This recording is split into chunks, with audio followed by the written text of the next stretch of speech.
ناظرین آداب، ہفتہ واری پروگرام ہم ہندوستانی مسلمان میں ڈاکٹر حفیظ الرحمان آپ کا سواگت کرتا ہوں، خیر مقدم کرتا ہوں، ویلکم کرتا ہوں۔ آج ہمارا موضوع ہے the relevance of Sufism and Khwaja Gharib Nawaz, تصوف کی معنویت اور خواجہ غریب نواز۔ ایسے وقت میں جب پورا ہندوستان خواجہ غریب نواز کا 811 سالہ عرس منا رہا ہے، irrespective of caste, creed and religion, پورے بھارت ورش سے ہندو، مسلم، سکھ، عیسائی، مرد، عورت، بوڑھے، بچے سب لاکھوں کی تعداد میں خواجہ غریب نواز کے دربار میں خراج عقیدت پیش کرنے کے لیے جاتے ہیں۔ آج ہم جاننے کی کوشش کریں گے کہ آخر وہ کون سی خصوصیات ہیں کہ بہت بڑے بادشاہان وقت کی بھی جائے پیدائش، ان کی تاریخ پیدائش یا ان کی تاریخ وفات تاریخ میں اگرچہ محفوظ ہو، لیکن عوام کے ذہن و دماغ پر ان کی حکومت نہیں ہے۔ تاج محل بنانے والوں سے لے کے قطب مینار اور لال قلعہ بنانے والے تک ہندوستانی لوگوں کے دلوں پر حکومت نہیں کرتے۔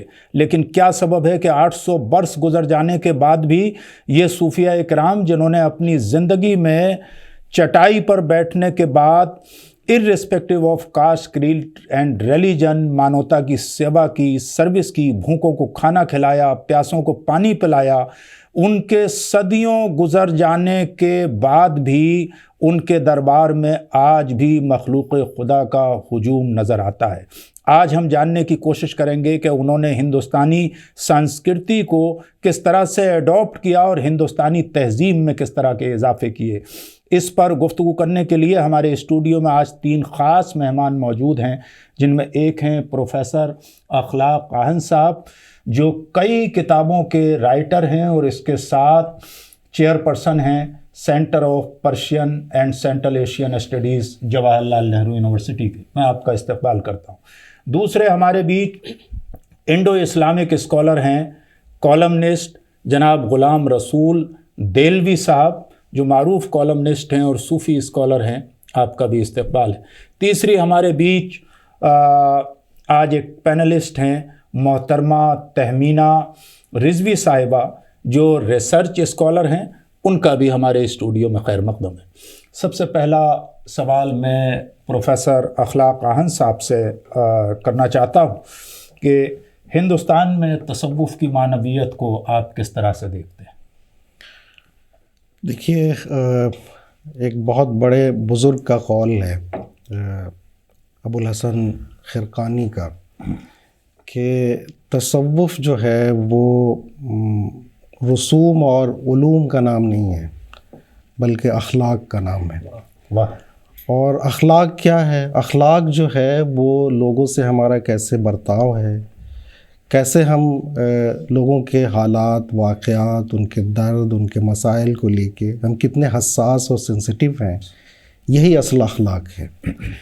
حضرت نظام الدین اولیاء رحمۃ اللہ علیہ، جو چشتیہ سلسلے کے ایک بزرگ ہیں، اور کہا یہ جاتا ہے، بہت سارے مورخین کی رائے یہ ہے کہ ہندوستان میں چشتیہ سلسلے کی بنیاد حضرت خواجہ غریب نواز رحمۃ اللہ علیہ نے ڈالی۔ اس کو تنظیم کرنے کا کام حضرت بابا فرید نے کیا، اور اس کو عروج پہ حضرت نظام الدین اولیاء نے پہنچایا۔ بے شک۔ ان کا ایک قول ہے، اور بہت سارے واقعات اور اقوال ہیں، اس میں وہ کہتے ہیں کہ اگر کوئی تمہیں کانٹا چبھاتا ہے اور تم اس کے جواب میں کانٹا چبھاتے ہو، تو پوری دنیا جو ہے وہ کانٹوں سے بھر جائے گی اور زخموں سے بھر جائے گی۔ تو یہ محبت کا پیغام آپ کو بھی یاد ہوگا، اور ہم سب جانتے ہیں، وہ بڑا مشہور واقعہ ہے کہ جمنا کے کنارے وہ اپنے خاص شاگرد اور بڑی شخصیت حضرت امیر خسرو کے ساتھ ٹہل رہے تھے، اور وہاں پہ دیکھا کہ بہت سارے لوگ ہیں، مختلف اقوام، مختلف مذاہب کے لوگ اپنے اپنے طور طریقے سے وہاں پوجا پاٹ کر رہے ہیں یا وہاں پہ بیٹھے ہوئے ہیں۔ تو انہوں نے حضرت نظام الدین اولیاء نے کہا کہ ہر قوم راست راہ ہے، دین وہ قبلہ گاہ ہے، کہ ہر قوم کا اپنا ایک راستہ ہے، اپنا طور طریقہ ہے، اور وہ ان کا اپنا ایک قبلہ ہے. تو اس کے جواب میں انہوں نے حضرت امیر خسرو نے کہا کہ من قبلہ راس کردم برطرف کچ کلاه، کہ ہم نے اپنا جو قبلہ ہے وہ اس کچ کلاه کی طرف، جس کا اپنا انداز ہے، اور وہ انداز کیا ہے؟ وہ اسی محبت کا ہے، اسی انسانیت کا پیغام ہے، اور اس کی معنویت آج بھی اتنی ہے جتنی اس زمانے میں تھی، اور آئندہ بھی اتنی ہی رہے گی. کیونکہ محبت ایسی چیز ہے جس کی ضرورت ایک فرد واحد کو بھی ہے، ایک انڈیویژول کو بھی ہے، ایک سوسائٹی کو بھی ہے، ایک خانوادے کو بھی ہے، اور پوری دنیا کو ہے. اگر اس کی کمی ہو جائے تو پھر سارا نظام گڑبڑ ہو جاتا ہے. بہت خوب. ڈاکٹر صاحب، آپ نے ذکر کیا جو حضرت ابی سعید ابوالخیر کے فارسی اشعار نظام الدین اولیاء اکثر گنگنایا کرتے تھے، جس کا وہ مفہوم ہے کہ اگر دنیا نفرتوں کے کانٹے بچھاتی ہے اور تم بھی ان کے جواب میں اگر نفرتوں کے کانٹے بچھاؤ گے تو دنیا کانٹوں سے بھر جائے گی، اس لیے تم ان کے جواب میں محبتوں کے پھول بچھاؤ. اور یہی سبب ہے کہ صدیاں گزر جانے کے بعد بھی آج بھی مخلوق خدا ان کے دربار میں جاتی ہیں اپنی اپنی منتوں کے لیے، اپنا اپنا اظہار عقیدت پیش کرنے کے لیے. غلام رسول دہلوی صاحب، چونکہ آپ تصوف کے حوالے سے مختلف کالم انگریزی کے مختلف اخبارات میں لکھتے رہے ہیں اور تصوف پر خاص طور سے گہری نظر رکھتے ہیں، انڈین سب کانٹیننٹ میں تصوف یا صوفی بات کس طرح سے پھیلا ہے، میں آپ سے جاننے کی کوشش کروں گا کہ صوفی بات یا تصوف یا صوفیزم انڈین سب کانٹیننٹ میں اس کو استھاپت کرنے میں، اسٹیبلش کرنے میں خواجہ غریب نواز کا کیا بنیادی کردار ہے؟ شکریہ. انڈیا تصوف اور صوفیزم کا مرکز اور سینٹر رہا ہے، اور انڈیا کو جو سینٹرالٹی حاصل ہوئی تمام سلسلوں کی، اس میں بنیادی کردار حضرت خواجہ غریب نواز، جنہیں ہم سلطان الہند، دا اسپریچول سینٹلی کنگ آف انڈیا، جنہیں ہم ہند الولی کہتے ہیں، اور جنہیں ہم عطائے رسول کہتے ہیں. تو عطائے رسول کے معنی صوفیہ کرام یہ بتاتے ہیں کہ رسول ہندوستان کے لیے خواجہ غریب نواز رسول کی عطا ہیں، اور خواجہ غریب نواز کے لیے ہندوستان رسول کی عطا ہے. بے شک. تو یہ ڈیپ کنیکشن ہے. اور آپ دیکھیں کہ خواجہ غریب نواز نے جب مدینہ شریف میں حاضری دی اور وہاں وہ محدث مدینہ بنے، وہ صرف ایک صوفی سینٹ نہیں تھے. آپ پس منظر میں جائیں، he was a great scholar, commentator, jurist, محدث مدینہ، مفسر مدینہ تھے. مدینہ کے بڑے بڑے محدثین فقہا ان کے زانوِ تلمس طے کرتے تھے. اور اس کے بعد پہلے رسول اللہ صلی اللہ علیہ وسلم نے انہیں پوری دنیا کی سیر کرا دی. بغداد گئے اور وہاں بڑے بڑے حضرت ابو الحسن خرقانی کا آپ بھی ذکر کر رہے تھے. انہوں نے جو کہ ابو الحسن خرقانی وہ نام ہے کہ انہوں نے بڑے بڑے فلاسفرز کو صوفیزم سکھایا تھا، جس میں سے بڑا نام ہے امام رازی کا. انہوں نے صوفیزم کیا. اب ان کو سکھانے والا خرقانی، تصوف سکھانے والا، خواجہ غریب نواز کی بارگاہ میں زانوِ تلمس طے کر رہا ہے. تو بغداد گئے، پھر اس کے بعد افغانستان میں بلخ میں آئے. پوری دنیا کی جب آپ نے سیر کر لی تو پوری دنیا کی روحانیت کو خواجہ غریب نواز نے ہندوستان میں ایک کوزے میں سمو دیا. لوگ کہتے ہیں کہ خواجہ غریب نواز نے انا ساگر کو ایک کوزے میں سمو دیا تھا. میں یہ کہتا ہوں کہ نہ صرف انا ساگر کو، بلکہ پوری دنیا کی جو روحانیت ہے، اسپریچویلٹی ہے، جو ادھیاتمکتا ہے، جو ورلڈ مسٹسزم ہے، اس کو ہندوستانی صوفیزم میں خواجہ غریب نواز نے ایک کوزے میں پورے سمندر کو سما دیا ہے. یہ خواجہ غریب نواز کا کردار ہے.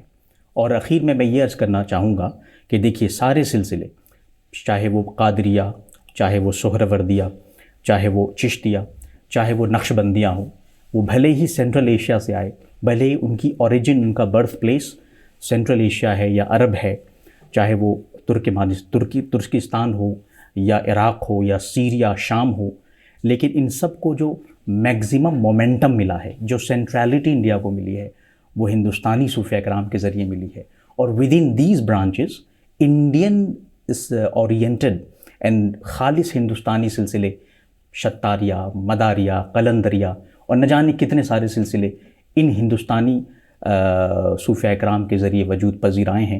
میں آخر میں یہ بتانا چاہوں گا، رومی جنہوں نے ویسٹ کو، یورپ کو اتنا انفلوئنس کیا ہے، رومی بھی دراصل ہندوستان ہی کی پیداوار ہیں۔ شاہ غلام علی دہلوی جو مجدد الفسانی خواجہ احمد سرہندی کے بیٹے شیخ خواجہ معصوم کے خلیفہ اور تلمیذ رہے ہیں، مولانا جلال الدین رومی، شاہ غلام علی دہلوی۔ اب شاہ غلام علی دہلوی کے تلامذہ میں مولانا جلال الدین رومی ہیں، تو شاہ غلام علی دہلوی جو 11ویں صدی کے یہاں مشائخ میں 11ویں صدی کے مشائخ میں ہیں، اب انہوں نے انفلوئنس کیا رومی کو 13ویں صدی میں۔ اب دیکھیے آپ کیا ہوا کہ رومی نے پوری دنیا میں mysticism 2010 was celebrated as Rumi year for United States. تو یہ ہے ہندوستانیت کی، جو تصوف میں ہندوستانیت کی اہمیت اور معنویت۔ بے شک کہ آپ اگر پوری دنیا کے جو مقدس مقامات ہیں ان کا جائزہ لیں تو اس نتیجے پر پہنچیں گے کہ مکہ اور مدینہ دونوں ہولی سٹیز یعنی خانہ کعبہ اور مسجد نبوی کے بعد نجف اور کربلا، ان 4 مقامات کے بعد اگر سب سے زیادہ زائرین سالانہ اور ڈیلی بیسس پر کسی آستانے پر حاضر ہوتے ہیں تو وہ شخصیت سلطان الہند خواجہ غریب نواز کی ہے، اس میں کوئی شک نہیں۔ اور الگ الگ طرح سے لوگوں نے خراج عقیدت پیش کیا ہے کہ غریب آتے ہیں در پر تیرے غریب نواز، اور ان کو اسی لیے غریب نواز کا ٹائٹل بھی دیا گیا۔ ہمارے بیچ تہمینہ رضوی صاحبہ ہیں، اور ان سے چونکہ وہ کشمیر سے، جموں اینڈ کشمیر سے آتی ہیں، اور کشمیر کے سلسلے میں، کشمیر کی سرزمین میں صدیوں سے صوفیوں کا، رشیوں کا، منیوں کی ایک خاص اہمیت رہی ہے۔ میں ان سے جاننے کی کوشش کروں گا کہ آج کی تاریخ میں اور موجودہ کشمیر میں وہ کس حد تک صوفیاء کرام کے اور رشیوں کے اثرات کو دیکھتی ہیں۔ جی، کشمیر کی جہاں تک بات کی جائے، کشمیر اور اس کے طریقے کے صوفیزم کو سمجھنے کے بہت سارے پہلو ہیں۔ جیسے کشمیر کو پرور کے نام سے جانا جاتا ہے، جس کا مطلب ہے لینڈ آف سینٹس۔ تو ابھی بھی جیسے آپ نارملی کشمیر جائیں گے تو آپ دیکھیں گے کہ ہر جگہ آپ کو صوفی شرائنز ملیں گے، اور وہاں مسلم لمیٹڈ نہیں ہے کہ ان شرائنز میں صرف مسلم جائیں، ہر کسی ریلیجن کا انسان وہاں جاتا ہے۔ اور جہاں تک کشمیر کے صوفیزم کی بات ہے، ہمارے جو شیخ نور الدین ولی تھے، جن کو لوکل لینگویج میں نندرشی بھی کہا جاتا ہے، انہوں نے جس ٹائپ کا صوفیزم لوگوں کو سکھایا تھا وہ ٹائپ بہت الگ تھا ریلیجس ریچولز سے۔ وہ اس لیے الگ تھا، انہوں نے ٹالرنس کا پیغام دیا، انہوں نے کراس کلچرل اور انٹرفیتھ جو ہے کوآپریشن کا پیغام دیا، وہ چیزیں۔ اور ابھی بھی وہاں پہ بہت سارے ایسے سیکٹس ہیں کشمیر میں جو اپنے لوکل صوفی سینٹس کے لیے ان کا جب برتھ یا ڈیتھ اینیورسری ہوتی ہے اس پہ نان ویج نہیں کھاتے، میٹ نہیں کھاتے as a mark of respect, جبکہ مسلمز میں ویسا زیادہ تر باقی پارٹس میں نہیں دیکھا گیا ہے، لیکن کشمیر میں ایسا ہے۔ اور یہاں پہ پرٹیکولرلی میں مینشن کرنا چاہوں گی جو للدید ہے، جو ہماری لیڈی مسٹک تھی کشمیر کی، ان کو ہندوازم میں للیشوری یا لل یوگیشوری کہا جاتا ہے۔ ہندوازم کے کنسیپٹ کے حساب سے وہ ایک یوگی تھی، اور ہمارے حساب سے ہم ان کو لل عارفہ یا للدت کے نام سے پہچانتے ہیں۔ وہ ایک ایسی لیڈی تھیں جو سوسائٹی کے جو نارمز ہیں، ان کو ریبیل باغی بھی کہا جاتا ہے ایک لحاظ سے۔ وہ سوسائٹی کے نارمز کچھ بھی نہیں مان کر پہاڑوں میں گھوما کرتی تھیں، اور ان کو ہماری لوکل لینگویج میں پوئٹس بھی بولا جاتا ہے، لیکن ان کے کچھ شاعر میں انہوں نے بولا ہے کہ میں پوئٹس نہیں ہوں، جبکہ میں یہ ساری چیزیں اوپر والے کے لیے لکھتی ہوں۔ نارمل انسان جب اس کو پڑھتا ہے تو اس کو لگتا ہے میں شاعری کر رہی ہوں۔ تو ایسے ٹائپ کا جو پیغام تھا ان کا، انہوں نے لوکل کلچرس یا لوکل، انہوں نے بیسک چیز جو پروپیگیٹ کرنے کی کوشش کی تھی وہ یہ تھی کہ چاہے تب ہندوز کشمیر میں رہ رہے تھے یا مسلمز، کوئی بھی پرٹیکولر ریلیجن کے جو ریچولز ہے، جو ہارڈ اینڈ فاسٹ رولز ہے جس سے انٹالرنس کا پیغام ملے، ایسی چیزوں کو نہیں کرنا چاہیے۔ تو وہ ایسے ٹائپ کا کلچر پروپیگیٹ کرنا چاہتی تھی، اور جو کافی حد تک انہوں نے کیا بھی۔ کہ جس میں کوئی ریلیجس ریچول نہیں, کوئی الگ سے ایسا سمجھ نہیں آنا چاہیے کہ کون ہندو ہے کون مسلمان ہے. کشمیر تب جب للیشوری وہاں پہ تھی اور لل دت وہاں پہ تھی, تب کشمیر بہت پولیٹیکلی بہت میجر ٹرانسفارمیشن سے گزر رہا تھا, لیکن دونوں نند رشی نے بھی اور لل دت نے بھی بہت ہی کامیابی سے صوفیزم کو اور اس کراس کلچرل سیٹ اپ کو جو ہے بہت اچھے سے سنبھالا تھا. Very good. ہاں بہت خوب. آہن صاحب, ابھی ریسنٹلی میں نے ایک BBC نے ڈاکومنٹری بنائی ہے تصوف کے حوالے سے, اور اس میں انہوں نے آپ کی کتاب کو مینشن کیا ہے جو آپ نے حضرت امیر خسرو کے بارے میں لکھی. آپ نے اپنی کتاب میں بسنت جو تہوار ہے اس کا ذکر بھی کیا ہے, جو آج بھی حضرت نظام الدین اولیاء کی درگاہ پر بڑے ہی احترام کے ساتھ منایا جاتا ہے, اور آپ نے ذکر کیا ہے کہ اس کو حضرت امیر خسرو نے اپنے پیر کو منانے اور خوش کرنے کے لیے شروع کیا. تو میں آپ سے جاننا چاہوں گا کہ حضرت امیر خسرو نے جس طرح بسنت پنچمی منائی, یا ہندوستان کے کلچر کی اور کن کن چیزوں کو انہوں نے ایڈاپٹ کیا, یا کن کن چیزوں پر ان کا امپیکٹ آپ کو نظر آتا ہے؟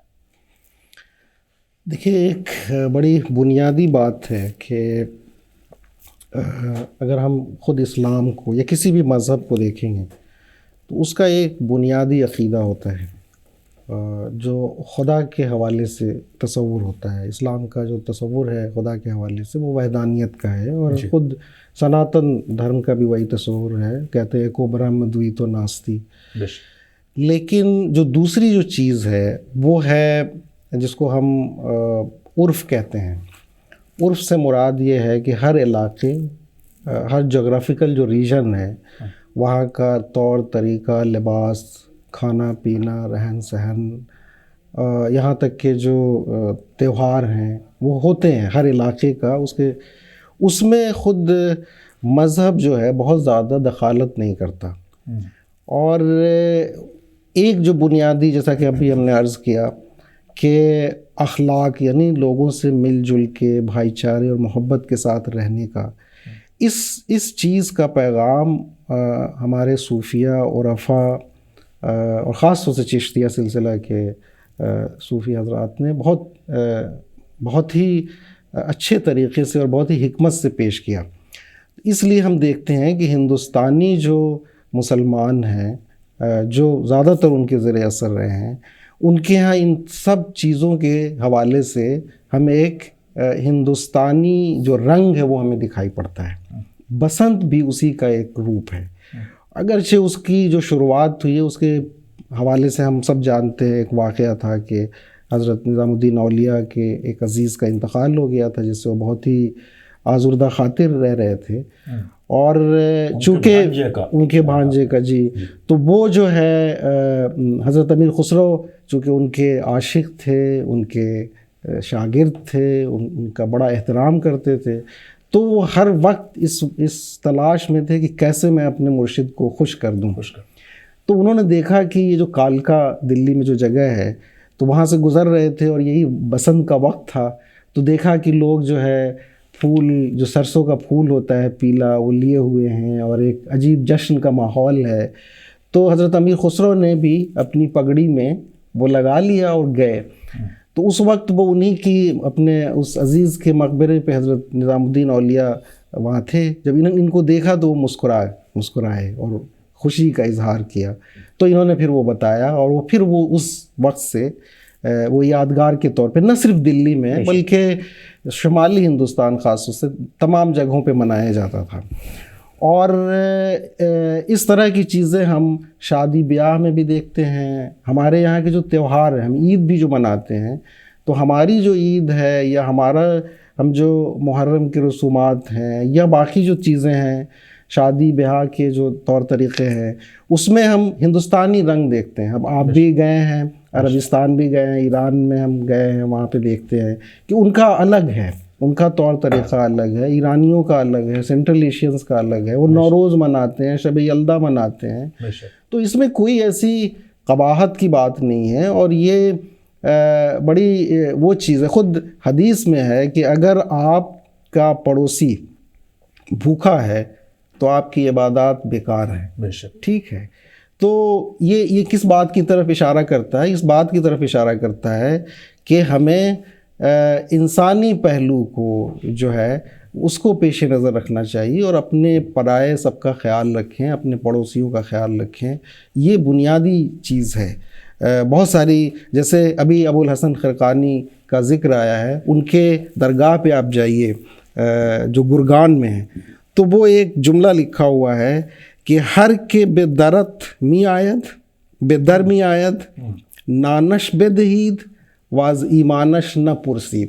جو بھی اس دروازے پہ آئے اس کو روٹی دو اور اس کے عقیدے کے بارے میں مت پوچھنا.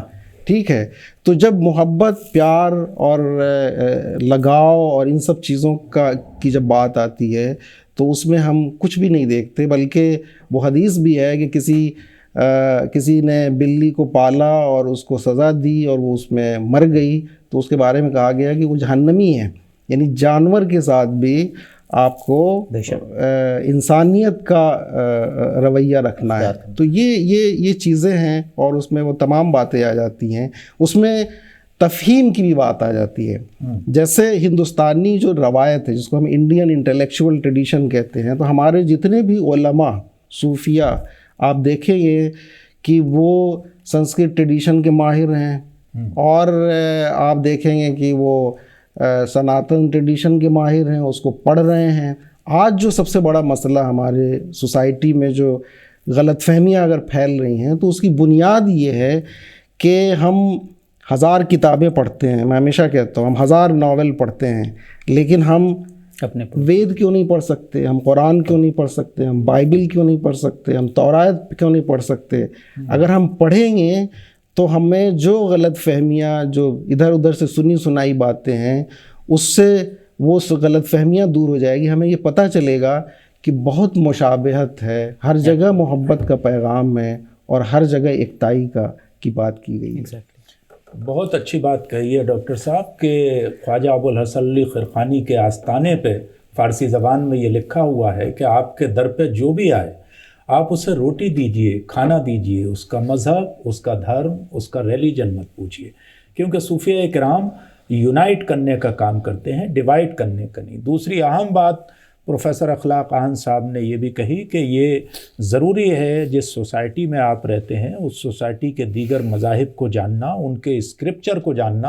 اور شاید یہی سبب ہے کہ حضرت امیر خسرو جنہوں نے ہندوی زبان کی بنیاد بھی رکھی اور بسنت کی بھی ابتدا کی، جہاں وہ ایک پائے کے عالم تھے عربی اور فارسی زبان کے، وہیں سنسکرت میں بھی ان کو مہارت حاصل تھی اور ہندوستان کی ایسٹرولوجی اور ایسٹرونومی پر وہ انتہائی فخر کیا کرتے تھے. اور یہاں کے ہندوستانی برہمنز کی پریز میں یہاں تک کہ انہوں نے پوری مثنوی لکھی ہے. اور اسی طرح داراشکو نے یہاں کے مذاہب کو، خاص طور سے سناتن دھرم کو سمجھنے کی ایک بہت ہی بنیادی کوشش کی تھی، اور لیو اینڈ لیٹ لیو کا راستہ نکالنے کے لیے اور اسلام اور ہندوازم کی جو مماثلت ہے اسے سمجھنے کی ایک بہت ہی مضبوط کوشش کی تھی. میں غلام رسول دہلوی صاحب آپ سے یہ جاننا چاہوں گا کہ ہمارے ہندوستانی صوفیہ اکرام کا انڈین کمپوزٹ کلچر کو بڑھانے میں یا ہمارے ہارمنی کو، نیشنل ہارمنی کو بڑھانے میں کیا کنٹریبیوشن ہے اور کیا بنیادی کردار رہا ہے؟ ہندوستانی صوفیہ اکرام کا، انڈین صوفی سینس کا سب سے بڑا کردار اس معاملے میں یہ رہا ہے کہ انہوں نے قرآن کی روح اور ویدوں کی آتما کو جمع کر دیا. جب وہ ہندوستان تشریف لائے اور انہوں نے مختلف مذاہب کا مطالعہ کیا، خاص طور پہ ہندو مت کا اور بودھ دھرم کا، تو انہیں سب سے پہلے توحید، جیسا کہ آپ نے عرض کیا، آپ نے بتایا، توحید اور وحدانیت، ویدوں میں توحید اور وحدانیت کو انہوں نے ڈسکور کیا، چاہے وہ ایکا برہما دوتیا ناشتی کے ذریعے یا ایکم ویدتیم کے ذریعے. پھر سارے ویدوں میں انہوں نے وہی دیکھا کہ یہ تو توحید کی تعلیم ہے. پھر وحدت الوجود، جو صوفیہ اکرام کے لیے توحید کی سب سے ڈیپ انڈرسٹینڈنگ کا نام ہے. انہوں نے دیکھا کہ ویدانتا، جو بات اندلوسیہ کے ابن العربی نے کہی تھی، وہ تو وہی ہے جو شنکراچاریہ نے، آدی شنکراچاریہ نے بہت پہلے ویدانتا کی تشریح اور اس کی کامنٹری میں لکھا تھا. اسی طریقے سے جب انہوں نے دیکھا کہ صوفیہ کرام کا جو وصال الہی کا کانسیپٹ ہے، ڈیوائن یونین کا، تو انہوں نے دیکھا کہ بھکتی مت میں، ہندو مت کی 2 اسپریچول ٹریڈیشن ہے، ایک ویدانتا اور ایک بھکتی مت. تو بھکتی مت میں انہوں نے دیکھا کہ آتما اور پرماتما کے ملن کا جو تصور ہے وہ تو وہی ہے جو وصال الہی کا تصور ہے. اور یہ عرس جو سیلیبریٹ کیا جاتا ہے، دس از سیلیبریشن آف وصال الہی، دس از سیلیبریشن آف ڈیتھ. ڈیتھ کو کون سیلیبریٹ کرتا ہے؟ صوفیہ کرام سیلیبریٹ کرتے ہیں. اس لیے کہ for Sufis death is actual wedding, یہ ان کی اصل شادی ہے، بے شک روحانی شادی ہے. اور اسی کو سیلیبریٹ کرنے کے لیے خواجہ غریب نواز کا یہ جو عرس 811واں منایا جا رہا ہے، یہ اسی ڈیتھ کا سیلیبریشن ہے. تو وحدت الوجود ویدانتا، وصال الہی آتما پرماتما کا ملن، اسی طریقے سے توحید تو ایک ایشورواد. یہ تو انہوں نے دیکھا کہ قرآن کی جو روح ہے وہی ویدوں کی آتما ہے، اور اسی کو انہوں نے ہندوستانی تصوف کی بنیاد بنایا، اور اس طرح سے انڈیا کو موزیک آف ملٹی کلچرلزم کے طور پہ پوری دنیا کے لیے سینٹر بنا دیا. اسی لیے شاید بہت سارے صوفیہ اکرام ایسے تھے جو یہاں کے رہنے والوں کے لیے دوسری ٹرمینالوجی استعمال کرنے کے بجائے، لفظ کافر یا اس طرح کی ٹرمینالوجی استعمال کرنے کے بجائے موحد کا لفظ بہت سارے صوفیہ اکرام نے استعمال کیا ہے، یعنی ایک خدا میں یقین رکھنے والے. اور آپ نے جو ذکر کیا کہ یہ جو ڈیتھ ہے اسے سیلیبریٹ اس لیے کرتے ہیں، عرس مناتے ہیں کیونکہ وہ وصال الہی ہے.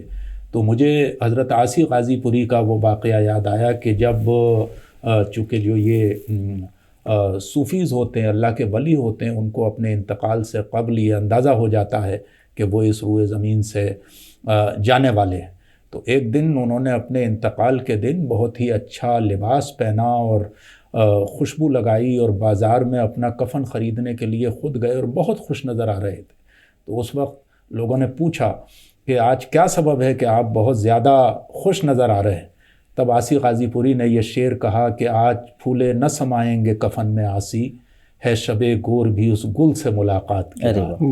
تو ظاہر ہے کہ جو صوفیہ اکرام جس انداز سے دیکھتے ہیں، کبھی کبھی جو وقت کے علماء ہیں وہ ان پہ فتویٰ بھی لگاتے ہیں، کبھی کبھی منصور حلاج کی صورت میں انہیں شہید بھی کر دیا جاتا ہے. اور جب منصور حلاج پہ پتھر برسا رہے تھے سب لوگ، اس میں ان کے دوست شبلی بھی تھے جو ان کے مقام عرفان سے واقف تھے.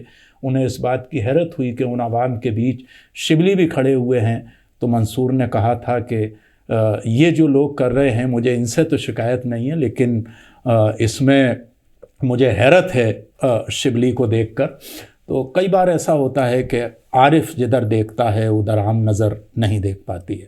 اس پہ میں ایڈ کرنا چاہوں گا، چونکہ منصور حلاج کا واقعہ بہت زیادہ مشہور ہے، جی اس کی گہرائی میں ذرا جاننے کی ضرورت ہے. سید الطائفہ جنید بغدادی، جی جی، جن کے بارے میں مشہور ہے کہ انہوں نے فتویٰ دیا، وہ خود صوفی تھے، بڑے اسکالر مفتی تھے. ان سے منصور حلاج کے کی شہادت کے بعد پوچھا گیا کہ آپ کو تو پتہ تھا کہ منصور حلاج کے دل کا حال، پھر آپ نے کیوں فتویٰ دیا؟ انہوں نے کہا کہ اللہ کے اس دوست نے اپنے دوست کا راز فاش کر دیا تھا، یہی اس کی سب سے بڑی غلطی تھی. تو کبھی کبھی دوست کا راز جو ہے وہ چھپایا جاتا ہے. بے شک. تہمینہ صاحبہ، میں جب کشمیر میں دیکھتا ہوں تو اس جگہ پر ایک پوری رینج ہے، راجوری سے لے کے پونچھ تک، جس ایریے کو پورا پیر پنچال کا ایریا کہا جاتا ہے. پونچھ کے بارڈر پہ وہاں ایک بورڈ لگا ہوا ہے اور اس پہ لکھا ہوا ہے welcome to the city of Sufis and saint. تو جس سرزمین میں صوفیہ اکرام کا اتنا ڈیپلی اثر ہو اور جہاں کی عوام اتنی سیکولر رہی ہو کہ اس پر میکسیمم باہر کے لوگوں نے یا غیر مسلم حضرات نے حکومت کی ہو، اور مسلم میجورٹی کے بعد انہوں نے کبھی اس آواز کو بلند نہیں کیا ہو کہ یہاں کا راجہ مسلمان ہونا چاہیے یا یہاں پر ہماری حکومت ہونا چاہیے، کیونکہ ان کے رگوپے میں جس طرح شاہ ہمدان سے لے کے اور نند رشی اور بابا غلام شاہ اور دوسرے بزرگوں کے اور سلسلے نقشبندیہ اور چشتیہ کے اثرات تھے. آخر یہ آؤٹ آف سرٹن کیا ہوتا ہے کہ آج آپ اس کی ریلیونسی اس سماج کے اندر کس طرح سے دیکھتی ہیں؟ کیا میجورٹی وہ ہے جو میڈیا میں نظر آتی ہے، یا میجورٹی آج بھی اسی فکر پر عمل کرتی ہے جس فکر کو صوفیہ اکرام نے اسٹیبلش کیا تھا؟ جہاں تک صوفیزم کی بات ہے، وہ پہلے جس سسٹم کی آپ بات کر رہے ہیں وہ ابھی بدل چکا ہے، اور کافی سالوں سے وہ بدلاؤ دیکھا گیا تھا. اس کا بیسک ریزن یہ رہا کہ جو صوفی، جو میں پہلے بھی بتا چکی ہوں کہ صوفی جو ہمارے تھے انہوں نے ہمیشہ سے بولا تھا کہ کوئی ریچول الگ سے نہیں فالو کیا جائے گا. یا صوفیزم کس بارے میں تھا؟ صوفیزم اس بارے میں تھا کہ خدا کی کھوج کیسے کی جائے. وہ اس بارے میں نہیں تھا کہ آپس میں لڑائیاں کیسے کی جائے. لیکن ہمارے یہاں کچھ لوگ وہ بھول کے کچھ اور لڑائیوں میں لگ گئے، اور اس کی وجہ ہے مجھے لگتا ہے ابھی بھی اگر دنیا میں ورلڈ اوور جہاں پیس نہیں ہے، مجھے ایسا پرسنلی لگتا ہے کیونکہ آپ کا جو ٹالرنس کا میسیج تھی وہ آپ بھول گئے. تو وہ میسیج جب ہمارے لوگ بھول جاتے ہیں وہاں پہ جو ہے لڑائیوں کا ریزن بن جاتا ہے. ابھی کے لوگ بھی ریچولز میں زیادہ لگ گئے ہیں. جیسے آپ نے ابھی ہندوستانی مسلمان کی بات کری، ہندوستانی مسلمان ہونا خود میں ہی ایک بہت خوبصورت کنسیپٹ ہے. ہندوستانی مسلمان جیسا ڈائیورس پرسنالٹی آپ کو ورلڈ میں کہیں اور نہیں ملے گا. بٹ وہ ہندوستانی مسلمان، اس کی خوبصورتی یہی ہے کہ وہ ہر کنسیپٹ کو، چاہے ویدوں سے، چاہے کسی بھی اور کتاب سے، بائبل سے، قرآن سے، انہوں نے جو وہ میسیج لیا وہ تب جا کے اپنے آپ میں انہوں نے وہ خوبصورتی لائی. لیکن اگر آپ اس میسیج کو چھوڑ کے ایک ون وے اپنانا چاہتے ہیں تو وہ لڑائیوں کا ریزن بن جاتا ہے. آہن صاحب، چونکہ میں اسٹوڈنٹ ڈیز سے آپ کی کتابیں، آپ کی کاوشیں، آپ کی تحریروں کو دیکھتا رہا ہوں. کئی اہم کتابیں آپ نے فارسی زبان میں، اردو زبان میں لکھی ہیں، دنیا کے مختلف ممالک میں کانفرنسز میں شرکت کی ہے. میں اگر پرشین لٹریچر کے ریفرنس میں بات کروں تو میں جاننا چاہتا ہوں کہ ہندوستان میں تصوف کو اسٹیبلش کرنے میں اور ہارمنی کو ڈیولپ کرنے میں پرشین لٹریچر یا پرشین پوئٹری اور صوفیہ کرام کا کیا رول آپ کو نظر آتا ہے؟ دیکھیے، ہندوستان کا جو تعلق ہے اور ہندوستان میں جو صوفیہ کرام آئے تو آپ دیکھیں کہ زیادہ تر جس حصے سے آئے ہیں سینٹرل ایشیا اور ایران کا علاقہ ہے، اور ان علاقوں کا تعلق ہندوستان سے ہزاروں سال سے رہا ہے. میں نے دیکھا بخارا میں، بخارا بہت عظیم شہر ہے اور بڑی تاریخی جگہ ہے اور بڑا ہی وائبرنٹ جگہ ہے. اچھا، بخارا نام بھی پڑا ہے وہارا سے، کیونکہ وہ کسی زمانے میں بدھزم کا بھی سینٹر تھا، اور اس سے پہلے مترائزم کا سینٹر تھا اور زوراسٹرینزم کا سینٹر تھا. ان پورے علاقے میں ہندوستان سے لے کے اور سینٹرل ایشیا اور ایران میں ایکسچینج بہت رہا ہے، بزنس کا بھی، لوگوں کے آنے جانے کا.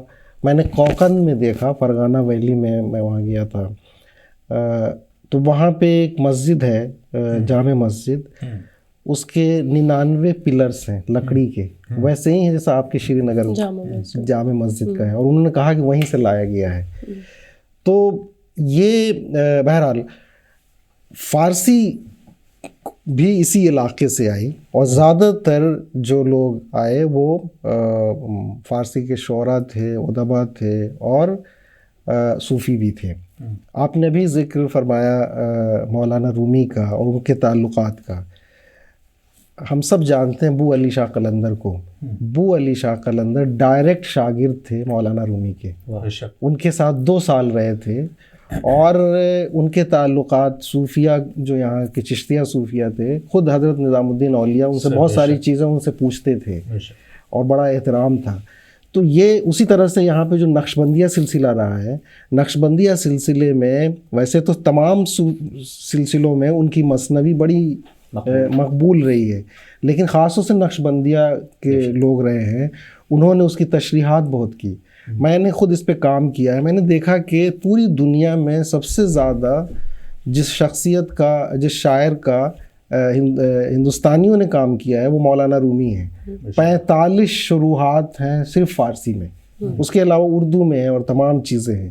اور ہم جانتے ہیں کہ اس کی شروعاتی ہوتی ہے بش نواز نے چن حکایت می کند و جدائی ہا شکایت می کند، یعنی انسان اور خدا کی جو رشتے اور جو اس کا تعلق ہے اس کے حوالے سے گفتگو ہوتی ہے، اس میں انسانیت کی بات ہوتی ہے، اور جو ہے آپ دیکھیں گے کہ مثال کے طور پہ حضرت نظام الدین اولیاء ایک شعر پڑھا کرتے تھے کہ ہر کے مارا رنج دارد راحتش بسیار باد، یعنی جو مجھے رنج بھی دے، تکلیف بھی پہنچائے، اس کو بھی خدا راحت دے۔ یہ اس طرح کی دعا اور اس طرح کی چیزیں، اور آپ دیکھ لیں حضرت امیر خسرو، انہوں نے صوفیانہ کلام بھی کہا، انہوں نے ہندوستان کی تعریف میں 9 سپہر کہا جو نہ اس سے پہلے کسی نے کہا اور 800 سال ہو گئے نہ ان کے بعد کسی نے ہندوستان کے تمام چیزوں کا، یہاں کے لوگوں کا، یہاں کے پنڈتوں کا، یہاں کے جغرافیے کا، یہاں کے موسم کا، یہاں کی زبانوں کا، ٹھیک ہے، کے بارے میں وہ کیا ہے۔ تو یہ اس طرح سے ہم پوری جو فارسی روایت دیکھتے ہیں، آپ دیکھ لیں حضرت شیخ سعدی، ان کو معلم اخلاق کہا جاتا ہے، UN میں ان کا شعر لکھا ہوا ہے کہ بنی آدم آزائے یک دیگرن کہ در آفرینش یک گوہرن، کہ پوری انسانیت جو ہے وہ ایک جسم کی طرح ہے، ایک تن کی طرح ہے، اور تمام جو قومیں ہیں، تمام جو لوگ ہیں، اس کے الگ الگ بدن کا حصہ ہیں۔ تو جو پوری انسانیت کو، جیسے ہمارے یہاں ہے کہ وسودھیو کٹمبکم، کہ پوری جو دھرتی ہے وہ ایک خانوادی کی طرح ہے، تو ان کا تعلیم ہم دیکھتے ہیں ان کے زمانے سے۔ حضرت امیر خسرو نے خود ان کو دعوت دی تھی کہ آپ آئیں، ملتان کے دربار میں رہیں، اور یہ خود حضرت خواجہ غریب نواز جب ہندوستان آئے ہیں، اس سے پہلے انہوں نے ملتان میں رہ کے خود سنسکرت زبان سیکھی تھی، ٹھیک ہے، اور وہاں پہ خود افغانستان میں اس کا رواج تھا۔ تو یہ پوری جو روایت ہم دیکھتے ہیں صوفیوں کا، صوفیانہ شاعری کا، فارسی شاعری کا، اور یہ آپ دیکھیں وہاں سے لے کے، اور امیر خسرو اور بے دل اور بعد کے جو لوگ ہیں تمام، حضرت شاہ نیاز بریلوی، یہ تمام جو ہیں ان کی پوری شاعری دیکھ لیں، سب فارسی کے شاعر ہیں، اور ان کا کلام جو ہے وہی محبت، وہی اپنائیت، وہی ہم آہنگی، وہی رواداری، پوری شاعری بھری پڑی ہے اس سے۔ بہت خوب۔ دیکھیں، جو چیز جتنی فلیکسیبل ہوتی ہے، جتنی نرمی ہوتی ہے، وہ اپنی جگہ بنا لیتی ہے، اور جہاں پر سختیاں ہوتی ہیں وہ محدود ہو جاتی ہے۔ شاید چشتی سلسلے کی خوبصورتی یہی ہے، اور خواجہ غریب نواز کا یہی مقام ہے کہ انہوں نے یہاں کے رنگوں میں اپنے آپ کو رنگا، یہاں کے لوگوں کو اپنے کردار و عمل سے ایک طرف متاثر بھی کیا، تو دوسری طرف یہاں کی اچھی چیزوں کو ایڈاپٹ بھی کیا۔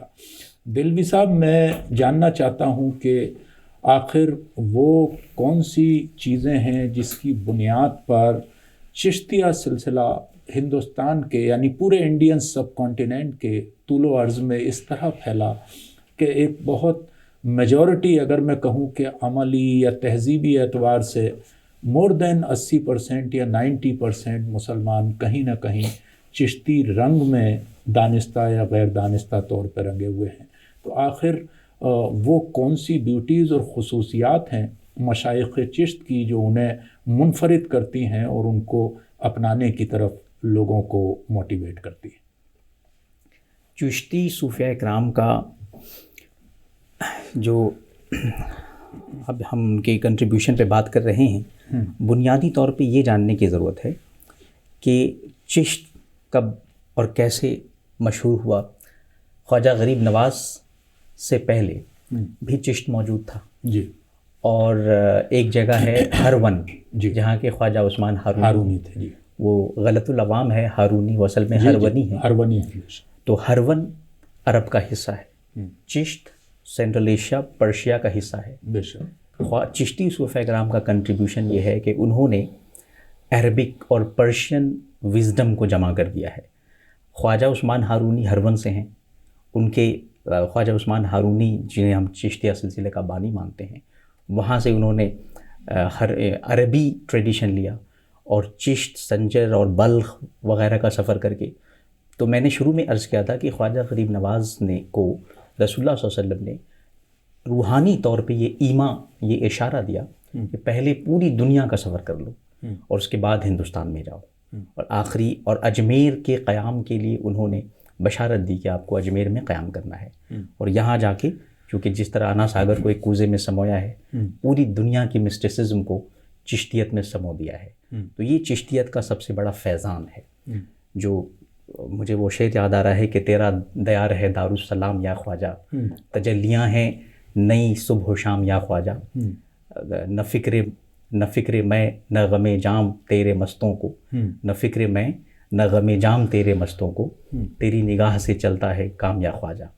تو یہ اس طریقے سے انہوں نے فکر میں اور غم جام سے دنیا کو بے پرواہ کر دیا.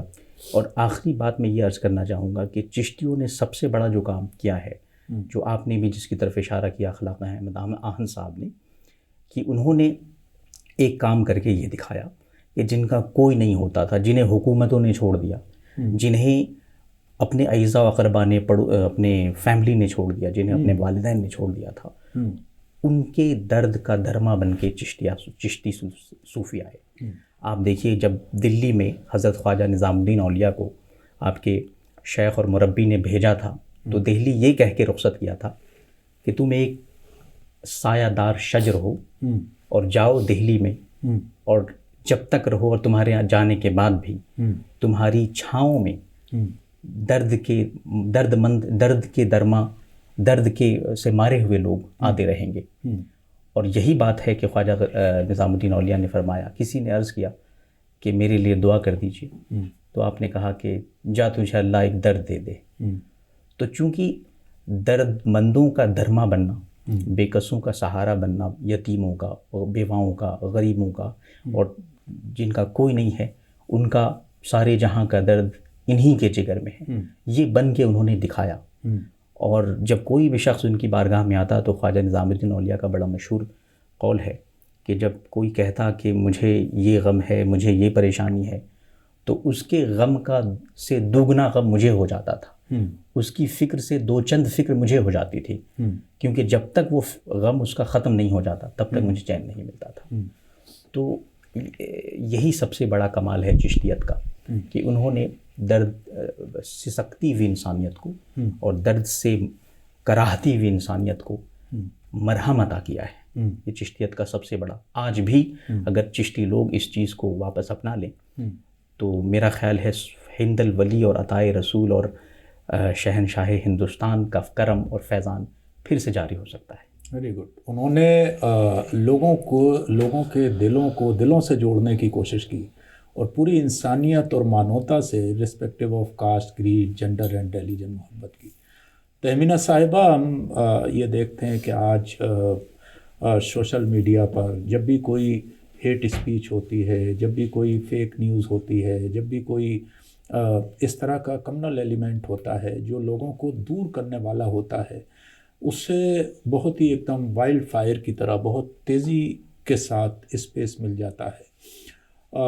آخر کیا سبب ہے کہ جہاں ہمارے پاس صدیوں پرانے اتنے ٹریڈیشنز ہیں مختلف مذاہب میں، صوفی کے، سنتوں کے، رشیوں کے، منیوں کے، تو جو ہماری ینگ جنریشن ہے اسے اس کے قریب آنے کے لیے اور عملی طور پہ اڈاپٹ کرنے کے لیے کیا کرنا چاہیے؟ جی، جہاں تک سوشل میڈیا کی بات ہے، سوشل میڈیا پہ یہ چیزیں وائرل اس لیے ہو رہی ہیں کیونکہ سامنے سے جس کو وہ میسیج مل رہا ہے یا ہیٹ سپیچ جو پڑھ رہا ہے، سامنے سے وہی لوگ ہیں جن کو نارمل ریلیجس جو چیزیں ہیں یا جو صحیح میسیج تھا ریلیجنس کا وہ ان کو ملا نہیں ہے. جیسے ایک بچہ جب گھر پہ بڑا ہوتا ہے، اگر آپ اس کو بچپن سے ہی یہ تعلیم دے کہ دوسرے کے ٹورڈز آپ کو کوئی ایسی ہرٹفل ایلیمنٹ کبھی بولنا نہیں چاہیے، یا دوسرا بھی جو ہے، چاہے جو آپ نے ابھی بولا ارسپیکٹیو آف کاسٹ، کلر، کریڈ، وہ الگ نہیں ہے، وہ آپ ہی کے جیسے ایک انسان ہے اور وہ انسان جو ہے ریسپیکٹ ڈیزرو کرتا ہے.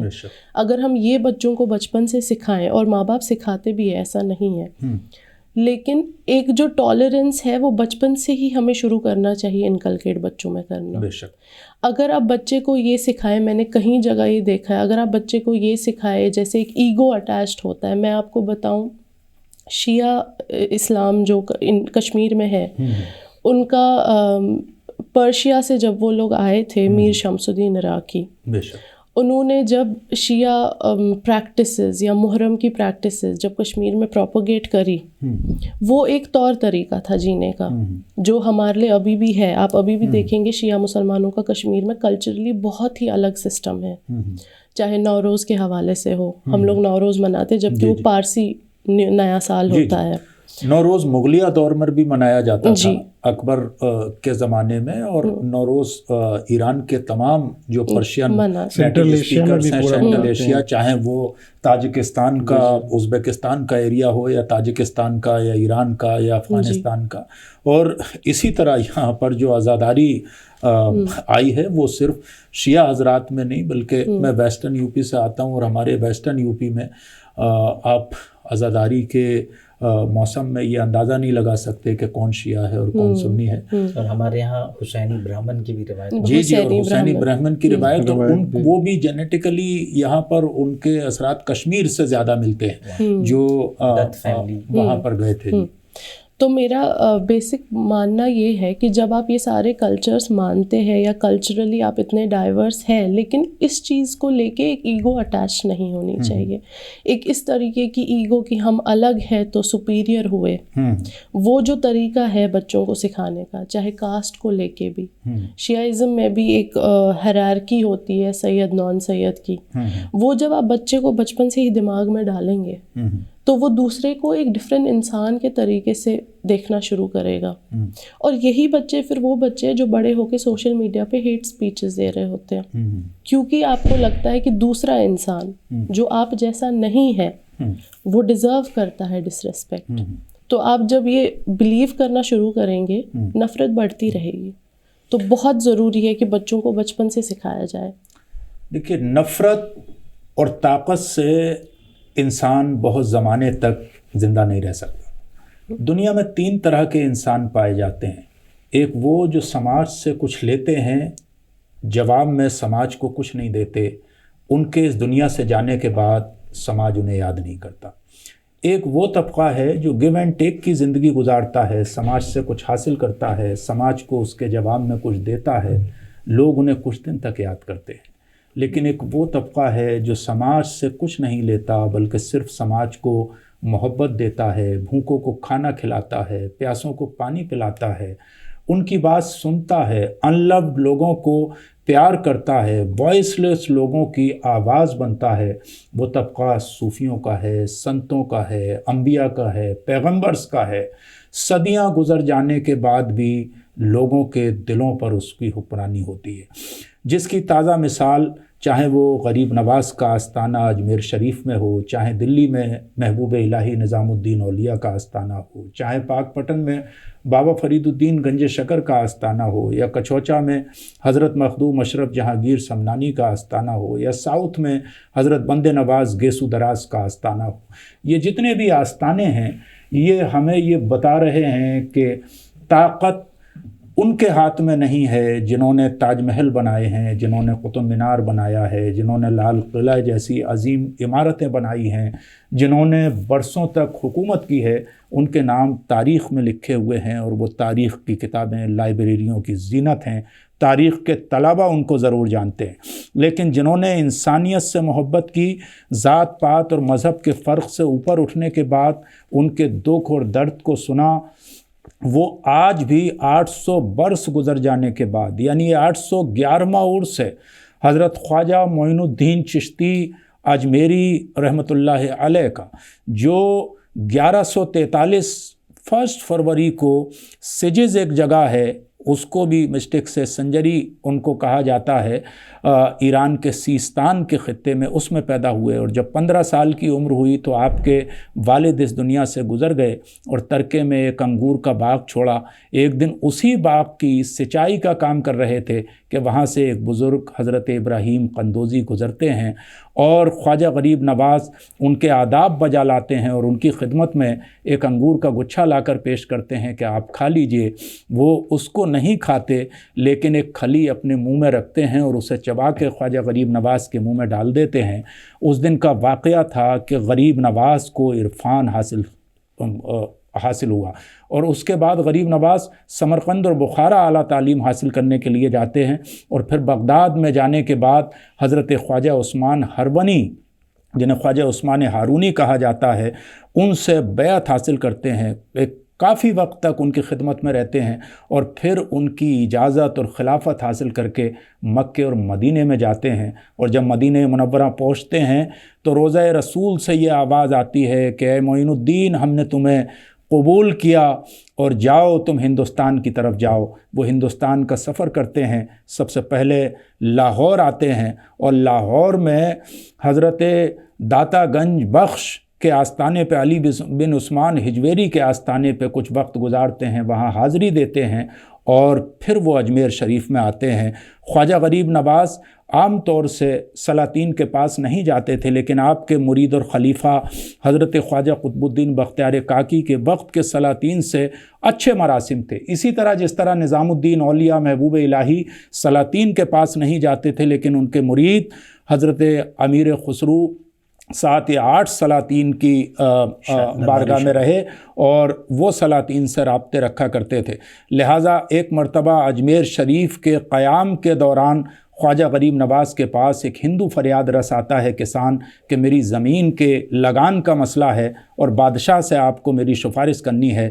تو خواجہ غریب نواز کوئی خط لکھ کر اس کو دلی نہیں بھیجتے ہیں اپنے مرید اور خلیفہ خواجہ قطب الدین کے پاس، بلکہ خود اس کو ساتھ لے کر پیدل سفر کر کے آتے ہیں، اور خواجہ قطب الدین بختیار کاکی کے پاس آنے کے بعد کہتے ہیں کہ بادشاہ آپ کا بہت احترام کرتا ہے، آپ کے اچھے مراسم ہیں بادشاہ کے ساتھ، آپ اس شخص کی سفارش کرنے کے بعد اس کی زمین کے مسئلے کو حل کرا دیجیے۔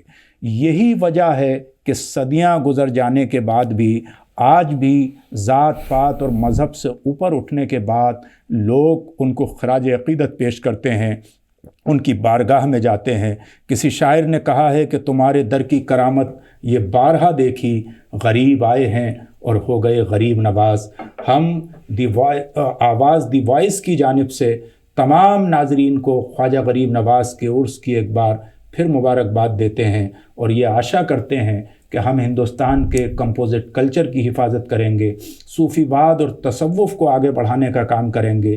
چشتی صوفیہ کرام نے، ہندوستان کے صوفی سنتوں نے مختلف مذاہب کے جو یونٹی کا میسج دیا ہے، جو انسانیت کا میسج دیا ہے، اس کو آگے بڑھانے کا کام کریں گے۔ اگلے ہفتے پھر حاضر ہوں گے ایک نئے موضوع کے ساتھ، نئے مہمانوں کے ساتھ۔ تب تک کے لیے اجازت دیجیے، بہت بہت شکریہ، خدا حافظ۔ خدا حافظ۔